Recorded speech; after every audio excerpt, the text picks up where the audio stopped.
tohle vlastně tvorba, doufám, že se bude líbit. Blabla jsem a blabla tam, někde jen tak povídám nahoru, nikdo mě neslyší, ale až uslyší, budu ta nejlepší. Blabla jsem a blabla tam, někdy si připadám sám, podívej se na mě a dej hlavu vzhůru, takže až mě uvidíš, dáš palec dolů.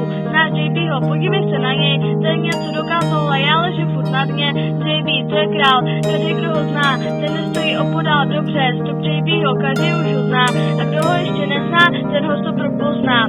Blabla jsem a blabla tam, někdy si připadám sám, blabla jsem a blabla tam, někdy jen tak povídám nahoru, nikdo mě neslyší, ale až uslyší, budu ta nejlepší.